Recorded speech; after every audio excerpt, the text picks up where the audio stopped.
பார்லிமெண்ட்டில் நேற்று ஒரு பில்லு ஒன்று பாஸ் ஆகிருக்குது. பாரதிய வாயுஹான் வித்யேயக் அப்படிங்கிற ஒரு பில்லு இது. அதாவது ஏர்கிராஃப்ட் பில்லுங்க. அது சம்மந்தமான ஒரு பில்லு இது. ஆகஸ்ட் 9 லோவர் ஹவுஸ், அதாவது லோக்சபாவில் வந்து பாஸ் ஆகிருக்கு. நேற்று வந்து ராஜ்யசபாவில் போயிருக்கு.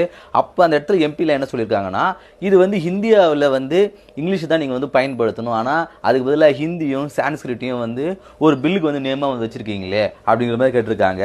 ஸோ அதில் ஒய்எஸ்ஆர்சிபி உடைய எம்பி வந்து எஸ் நிரஞ்சன் ரெட்டி என்ன சொல்கிறார் அப்படின்னா, இந்தியன் கான்ஸ்டியூஷன் படி ஆர்டிகல் 348 1B என்ன சொல்லுது அப்படின்னா, எந்த விதமான அதிகாரப்பூர்வ தகவல் இருந்தாலும் அது வந்து இங்கிலீஷில் தான் இருக்கணும். நீங்கள் அது இல்லாமல் ஹிந்திலையும் சான்ஸ்கிரிட்லையும் வந்து நேம் வச்சா அது வந்து சரி கிடையாது அப்படிங்கிற மாதிரி அவர் சொல்லியிருக்காரு.